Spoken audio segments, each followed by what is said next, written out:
Vikatan cinema விருதுகள் 2025. Title sponsor Sathya agencies. Powered by Thangamayil jewellery, Aachi masala, Elephantine. Co powered by Chennai Samartha logistics college. நம்ம எல்லாருக்குமே பிடித்தமான ஒரு நடிகர் தான் இருக்காரு ரவி மோகன் சார். எப்படி இருக்கீங்க? நல்லா இருக்கேன். நீங்க? ரொம்ப நல்லா இருக்கேன். அதாவது எவ்ரி ஒன் பீப்புள் எல்லாருமே என்னன்னா உங்களோட எவ்ரி வின்னு நாங்க பர்சனல் வின்னா தான் எடுத்துக்கிறோம். ஏன்னா அந்த அளவுக்கு உங்க கூட ஒவ்வொரு மூவிஸ்லயும் கனெக்டடா இருக்கும். ஸோ அந்த பர்சனல் லவ் எப்படி பாக்குறீங்க? பர்சனல் லவ் இந்த எப்பவுமே சொல்லுவாங்க இல்லையா, personal love, personal care, yes, அது வந்து ரொம்ப முக்கியம் எப்பவுமே. ஸோ எப்போ நம்மளை நல்லா பார்த்துக்கிறோமோ அப்போ எல்லாரையும் நம்ம நல்லா பார்த்துப்போம், அதான் உண்மை. அண்ட் நான் அது வந்து ரொம்ப நம்புகிறேன். அண்ட் என்ன நான் சந்தோஷமாக இருந்தால் எல்லாரையும் சந்தோஷமாக வச்சுக்க முடியுன்ற ஒரு பெரிய நம்பிக்கை எனக்கு இருக்குது. அண்ட் நீங்கள் என் மேலே வச்சிருக்கிற லவ், எல்லாரும் fans, people own you always. Oh that's amazing. That's அது வந்து ஒரு கிஃப்டெல்லாம் தாண்டின ஒரு விஷயம். அது பிளஸ்டு தான் கண்டிப்பா sir. your happiness means a lot to us அப்படின்ற மாதிரி தான் இருக்கு. நீங்க எப்பயுமே சந்தோஷமாவே இருக்கணும்ன்றது தான். இப்போ உங்க கூட ஒரு ரேபிட் செக்மெண்ட், ஓகேயா? உங்க பயோபிக் எடுத்தா அது என்ன ஜர்னரா இருக்கும்? அதிகமா என்னவா வேணா இருக்கலாம். அதிகமா என்ன இருக்கும்? அதிகமா நாங்க இதுல என்ன பார்க்க முடியும்? லைஃப் டிராமா அப்படின்னு சொல்லலாம். Life drama. ஓகே. நீங்க வந்து பீஸ் சூஸ் பண்ணுவீங்களா இல்ல சக்சஸ் சூஸ் பண்ணுவீங்களா? அதுக்கான ரீசன் வேணும். Fame and success. Peace or success? Peace or success. Always peace. Always peace. Yeah success சும்மா ஒரு பை ப்ராடக்ட். அவ்வளவுதான். Okay, what is success to you sir? Success to me is the love that you all show towards me, அவ்வளவுதான். Okay, that is the true success. Fame or happiness, which one you would do? Happiness always. Yes. Okay. அதிகமா use பண்ற mobile app என்ன? இப்போ அதிகமா use பண்ற ஷூட்டிங்லாம் போயிட்டு இருக்கு. Google Pay தான் அதிகமா. கூகுள் பே தான் அதிகமா யூஸ் பண்றீங்க. ஓகே. இப்போ எல்லாருக்கும் உங்க ஆக்டரா இல்ல ப்ரொடியூசரா தெரியும். பட் ஆனா ரவி மோகனா சிம்பிளா நீங்க வந்து 3 வார்த்தையில டிஃபைன் பண்ணனும்னா என்ன சொல்லுவீங்க? Love. Okay. Kindness and care. Wow, simple as that. That's why people love you அப்படின்றது தான் தோணுது. And இப்போ உங்ககிட்ட ஒரு சிம்பிளான லிஸ்ட் ஆஃப் தி சேலஞ்ச் வரலாமா? தனி ஒருவனா சந்தோஷ் சுப்ரமணியம் டஃபா இருக்கா? இது முதல்ல வந்தது சந்தோஷ் சுப்ரமணியம். அப்பா தான். ஓகே. சந்தோஷ் சுப்ரமணியம் or ஜெயம்? இது முதல்ல வந்தது ஜெயம். அப்பா தான். ஜெயம் or M Kumaran son of Mahalakshmi? அதேதான்.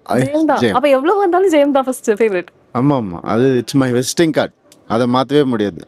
அந்த கார்டுடைய பேட்டர்னை மாற்றலாம், அந்த டெக்கரேட்டிவ் இன்னும் இன்புட்ஸை மாற்றலாம். அது கொஞ்சம் கஷ்டமாக தான் இருக்கும். இன்னும் ஃபர்ஸ்ட் படம் எப்பவுமே ஃபர்ஸ்ட் படம் தான். ஓகே. ஸோ அப்போ இந்த செக்மெண்ட்ல என்ன கேட்டாலும் ஃபர்ஸ்டாக தான் வரும். சரி, ஒரு செக்மெண்ட் போச்சு அப்படின்னு இருக்கு. இப்போ உங்கள் காலேஜ் மெமரிஸ் அப்படின்னா டக்குன்னு மைண்டுக்கு வர விஷயங்கள் என்னவாக இருக்கும்? எனக்கு நிறைய ஸ்கூல் மெமரிஸ் தான் ஞாபகம் வரும். காலேஜில் வந்துட்டு என்னென்னா சினிமா பற்றியே படித்ததுனால ஸ்டூடியஸ் ரொம்ப. ஸ்கூலில் தான் கொஞ்சம் ஜாலியாக ஃபன்னாக இருந்தேன். காலேஜ் ரொம்ப ஸ்டூடியஸாக இருப்பேன். அதில் மறக்க முடியாதது வந்து ஒரு வில்லேஜ் ட்ரிப் ஒன்று போனோம். ஓகே. ஒரு கிராமம் ஒன்று, கரும்பாக்கம்னு சொல்லிட்டு ஒரு கிராமம். அது மறக்க முடியாது. தண்ணியில் குச்சி விளாண்டது, கிணத்துல இது பண்ணது, இந்த மாதிரி விஷயங்கள். அப்புறம் இந்த வெட்ட வெளியில் படுத்துப்போம் நாங்கள். அண்ட் வயல்வெளியில் உட்காந்து சாப்பிடுவோம். இந்த மாதிரி விஷயங்கள் வந்து ஒரு நிம்மதியாக செஞ்சோம். இதுவும் அண்ட் கோவா ட்ரிப் ஒன்று போனோம் காலேஜில். அது உங்க எல்லாம் தெரியும், காலேஜ் பசங்க கோவா ட்ரிப் போனா. கோவா ட்ரிப் எதுக்காக இருக்கு? நிறைய அந்த குரூப் எல்லாம் கூட பெண்டிங்ல இருக்கு சார், போகாம இருக்காங்க நிறைய பேர். கோவா பிளான் பாவம். அட்லீஸ்ட் ரீயூனியன்லயாவது போனோம். சீக்கிரமா எல்லாருக்கும் அந்த குடும்பம் கிடைக்கணும். ஓகே, இதுதான் மறக்க முடியாத ஒரு மெமரி. சென்னையில இருக்கும் ஒரு முன்னணி பிரைவேட் யூனிவர்சிட்டிகள்ல ஒன்றுதான் வேல்ஸ் யூனிவர்சிட்டி. இங்க உங்களுக்கு engineering, management, arts and science, medical, law இந்த மாதிரி பல்வேறு கோர்சஸ் இருக்கு. நல்ல வசதி, அனுபவமிக்க பேராசிரியர்கள், பிளேஸ்மெண்ட் சப்போர்ட், இந்த மாதிரி எல்லா வசதிகளும் இங்க இருக்கிறதுனால மாணவர்கள் மத்தியில ஒரு ஃபேவரட்டான நல்ல பேர் கொண்ட யூனிவர்சிட்டியா இருக்குதான் வேல்ஸ் யூனிவர்சிட்டி. இப்ப வேல்ஸ் இன்ஸ்டிடியூட் வழங்கும் ஒரு ஸ்பெஷலான கிஃப்ட் ஹேம்பர் உங்களுக்காக. என் கூட மியூசிக் டைரக்டர் சந்தோஷ் தயநிதி இணைஞ்சிருக்காங்க. வணக்கம். வணக்கம் ப்ரோ. கொஞ்ச நேரத்துக்கு முன்னாடி ராம் சார் வந்து பேசிட்டு இருந்தாரு. அப்போ நான் கேட்டேன் 7 கல் 7 மணி பத்தி பேசிட்டு இருந்தேன். சந்தோஷ் தயநிதி ஒரு 3 பாட்டு வந்து இதுல கம்போஸ் பண்ணியிருக்கிறாரு. ஒரு அசிஸ்டன்ட் டைரக்டர் மாதிரி என் கூட ஒர்க் பண்ணுறது மாதிரி எதுவா அப்படின்னாரு. எப்படி இருக்கு அவரோட ஒர்க் பண்றது? அவர் ஒரு யூனிவர்சிட்டி மாதிரி. ஸோ எனக்குள்ள இருக்க லைக் ஹிடன் டேலண்ட்ஸ்லாம் அவர் எக்ஸ்ப்ளோர் பண்ணி என்னை புஷ் பண்ணி பெட்டர் அவுட்புட் வாங்குறது எனக்கு பயங்கர லேர்னிங்காக இருக்குது. ஸோ எனக்கு ஒரு பெரிய எக்ஸ்பீரியன்ஸ் அவர் கூட ஒர்க் பண்ணது. உங்களை பற்றி தெரியும் போது வந்து ரஹ்மான் சாரோட நீங்கள் நிறைய எக்ஸ்டென்சிவாக ஒர்க் பண்ணியிருக்கீங்க நீங்கள். ஆமாம். ஸோ அது ஒரு மாதிரி டிஃப்ரெண்ட்டாக இருந்தது உங்களோட இனிஷியல் ஸ்டேஜஸ்லேயே அவரோட ஒர்க் பண்ணது. அந்த டேஸ்னால் நீங்கள் உங்களுக்கு எது மெமரபிள் டக்கு மைண்டில் வருது? நான் மோல்ட் ஆனதே ரஹ்மான் சாரோட ஸ்டுடியோவில் தான். ஸோ என்னோட ஸ்டார்டிங் டேஸ்க்கும் அவருக்கு கிட்ட இந்த ரீசெண்டாக ஒர்க் பண்ண ஃபிலிம்ஸ்க்கும் என்னோட ட்ராவல் வந்து கொஞ்சம் அது பெரிய லேர்னிங் தான். நிறைய இன்ட்ரெஸ்டிங்கான ஒரு விஷயம் டெய்லி நடந்துட்டு இருக்கும் ப்ரோ. பிகினிங் ஸ்டேஜில் நான் மீட் பண்ண செலிபிரிட்டிஸாக இருக்கட்டும், அதெல்லாம் ஒரு எக்ஸைட்டிங் விஷயமா இருந்தது. அப்புறம் நம்ம சூப்பர் ஸ்டார் மீட் பண்ணதாக இருக்கட்டும், கமல்ஹாசன் சாரை மீட் பண்ணதாக இருக்கட்டும், விஜய் சாரை மீட் பண்ணதாக இருக்கட்டும். ஸோ இந்த மாதிரி பெரிய பெரிய ஸ்டார்ஸோடலாம் அந்த ஸ்டுடியோவில் நான் மீட் பண்ணியிருக்கேன். விஜய் சாரை ரெக்கார்ட் பண்ணியிருக்கேன் வெறித்தனம் சாங்கெல்லாம். ஸோ எனக்கு அதெல்லாம் வந்து ஸ்டார்டிங்கில் செலிப்ரிட்டி மூமெண்ட் பயங்கரமாக இருக்கும். அதுக்கப்புறம் லேர்னிங் ரஹ்மான் சாரோட கொலாபரேஷன்ஸ் வித் பிக்கர் மியூசிஷியன்ஸ், பெரிய ஆர்டிஸ்ட். ஸோ அவங்ககிட்டேருந்து என்னெல்லாம் கற்றுக்கிட்டோம். இந்த மாதிரி அது ஒரு ஹோல் பேக்கேஜாக தான் இருக்கும். ரொம்ப ஒரு எக்ஸைட்டிங்கான ஒரு ஃபேஸ் அது அவர் கூட ஒர்க் பண்ணுது. அண்ட் அஃப்கோர்ஸ் ரமன் சாரோட அவர் வந்து அதுக்கு முன்னாடி நிறைய பாடல் பாடியிருந்தாலுமே வெறித்தனம் தான் அவர் ரமன் சாருக்காக பண்ணார் நினைக்கிறேன். பாடல் அவர் அதுக்கு முன்னாடி அவர் ஓகே ஓகே ஓகே ஆமா கரெக்ட். ஐ திங்க் அதுதான் வெறித்தனம் தான் அவர் ஃபர்ஸ்ட் பாடின ரமன் சாருக்காக பண்ணார் அவரு.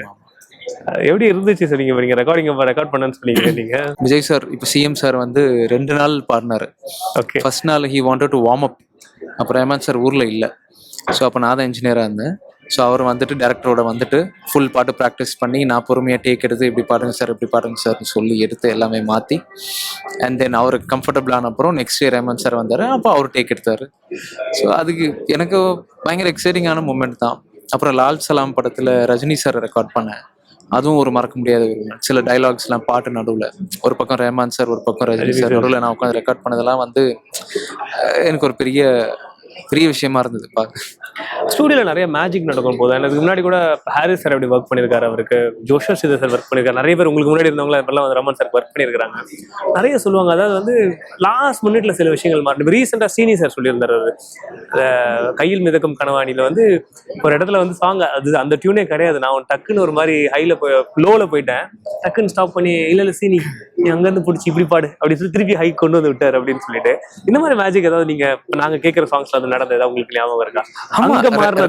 இல்ல ரஹ்மான் சார் மோஸ்ட்லி அப்படிதான் பண்ணுவாரு. அவரு வந்து கடைசி படம் ரிலீஸ்க்கு முன்னாடி ஒரு புது பாட்டு ஒண்ணு இறக்கிடுவாரு. அது எல்லா படத்துலயும் நடந்திருக்கு. மரியான்ல வந்து எங்க போன ராசாவா இருக்கட்டும், இந்த மாதிரி எனக்கு டப்புன்னு ஞாபகம் இருக்கு சொல்றேன், எல்லா படத்துலயுமே இருக்கு அந்த மாதிரி. ஸோ அதெல்லாம் வந்து ஒரு மேஜிக் மாதிரி தான் இருக்கும் பார்க்கும் போது. அந்த கிரியேட்டிவ் ப்ராசஸ் வந்து being a musician, being a fan, being a music lower, எனக்கு அதெல்லாம் பயங்கர எக்ஸைட்டிங்காக இருக்கும். அப்புறம் கூஸ்பம்ஸ் மூமெண்ட்ஸாக தான் இருக்கும். அதெல்லாம் ஸ்பாட்லேயே கம்போஸ் பண்ணுவார், லிரிசிஸ்ட் வருவாங்க, உடனே பாட வச்சிருவாங்க, ஒரு பாட்டாக முடிஞ்சிடும், பயங்கரமாக இருக்கும். இந்த மாதிரி நிறைய பாட்டு இருக்கு. காலமே காலமே எடுத்துக்கலாம். இந்த மாதிரி பாட்டுலாம் லாஸ்டா படம் ரிலீஸ்க்கு முன்னாடி ரெடியான பாட்டுங்க தான். உங்களுக்கு சந்தானம் சாரோட படம் உங்களுக்கு இனிமே இப்படிதான்? ஆமா, இனிமே இப்படிதான் என்னோட ஃபர்ஸ்ட் படம் ஆக்சுவலி. அதுல எல்லா பாட்டுமே நல்ல ரீச் ஆன பாட்டு.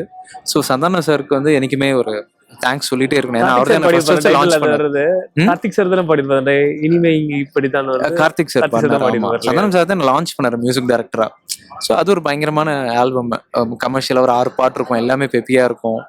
ஸோ அது பயங்கரமான எக்ஸ்பீரியன்ஸ் தான். உங்களுக்கு என்னென்ன மாதிரி எக்ஸ்ப்ளோர் பண்ணணும்னு ஆசை இருக்கு ப்ரோ? இப்போ ராம் சார் சொன்னார் எனக்கு ஏன்னா ஒரு ராம் சார் மாதிரி ஒரு டைரக்டர் கிட்ட வந்து ஒர்க் பண்ணும்போது என்ன மாதிரி பாட்டு வரும்னு நம்ம பார்த்துருக்கோம். ஏன்னா இட்ஸ் ஆல்ரெடி ப்ரூவன் நம்ம அவருடைய படங்கள் இருக்க சாங்ஸ்லாம்.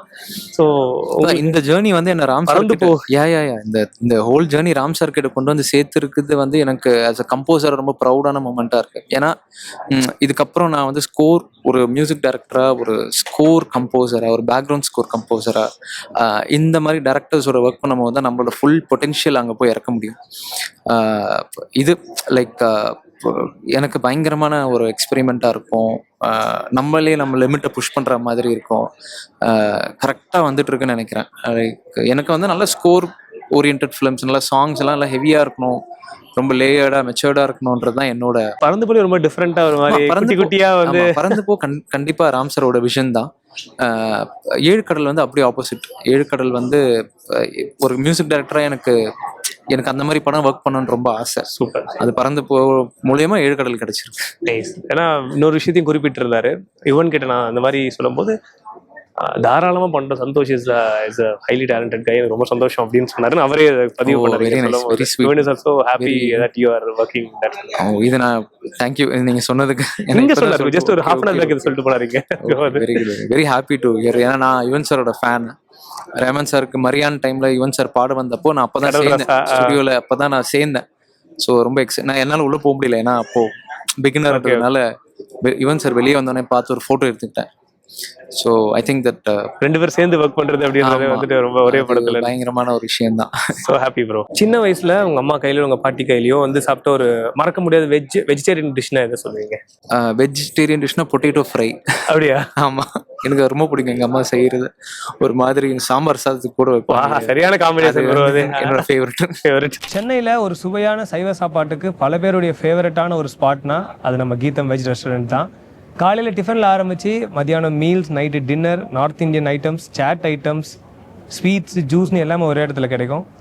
தரத்திலையும் சுவையிலும் எந்த விதமான காம்ப்ரமைஸும் இல்லாமல் தமிழக மக்களுடைய முழுமையான நம்பிக்கையை சம்பாரிச்சிருக்கும் ஒரு பிரபலமான வெஜ் ரெஸ்டாரண்ட் நம்ம Geetham veg restaurant. Release the ragas of real taste with நம்ம கீதம். கீதம் வழங்க ஒரு சின்ன கிஃப்ட் ஹேம்ப். இன்னைக்கு என் கூட ஸ்ரீ விசாலம் சிட் ஃபண்ட் லிமிடெடுடைய எம்டிஎம் உமாபதி அவர்கள் நினைச்சிருக்காங்க. வணக்கம். வணக்கம் சார். சார், கிட்டத்தட்ட 80 வருஷமா நீங்க 80 வருஷமா நிச்சயம். ஆமா சார். சேவிங்ஸ்ன்றது எல்லா மனிதருக்கும் நிச்சயமா உள்ளது. தொடர்ந்து இந்த வெற்றிகரமா இயக்கிட்டு வர்றது எது உந்துதல் நீங்க நினைக்கிறீங்க? சார், சேமிப்பு இன்னைக்கு ரொம்ப அவசியம் இன்னைக்கு எல்லாருக்கும். அதை எங்க தாத்தா 1947 சுதந்திரத்துக்கு முன்னாடி ஆரம்பிச்சதுல இருந்து பலதரப்பட்ட மக்கள் எல்லாரும் சேமிக்கணுங்கிற ஒரு அதுக்காக ஆரம்பிச்சதுதான் சார் இருந்தது. அதனால சேமிப்பு ரொம்ப அவசியம். சிட் ஃபண்ட்னாலே ஒரு மக்கள் மத்தியில அந்த ஒரு பயம் இருந்திருக்கும். நிச்சயமா இருக்கும் சார். சரியான முறையில கொண்டு அதுல அந்த நம்பிக்கை தான் சார் முக்கியம். அதுல என்னன்னா நாங்க பெரிய பிளஸ் என்னன்னா நாங்க அந்த ஃபண்ட்ஸை வேற எதுக்குமே டைவர்ட் பண்றது இல்லை. சிட் ஃபண்ட் மட்டுமே பண்றதுனாலதான் அதோட சக்சஸ். விகடனோட அசோசியேஷன் சார், விகடனோட 50ல இருந்து 60 வருஷம் அசோசியேஷன் சார். விகடன் 100வது வருஷங்கிறதே ரொம்ப ரொம்ப ரொம்ப பெருசு. அதே மாதிரி நாங்கள் விகடனோட இருக்கிற நாங்கள் ரொம்ப சந்தோஷம் சார். நாங்கள் கிட்டத்தட்ட குடும்பம் மாதிரி தான் சார். சத்யா வழங்கும் ஆனந்த விகடன் சினிமா விருதுகள் 2025. Title sponsor Sathya agencies. Powered by Thangamayil jewellery, Aachi masala, Elephantine. Co powered by Chennai Samartha logistics college. Associate sponsor VinFast. Food partner Geetham Veg Restaurant. Health partner Apollo Hospitals. Special partner Wales Group of Institutions. Capstone Tech Studio. Savings partner Shri Vishalam Chit Fund Limited. Dairy partner Tamal Pal. Metro partner Mudra OVH. Outdoor partner Next Advertising Solution. Dooth partner Skyram Outdoor Advertising. Multiplex partner AGS Cinemas.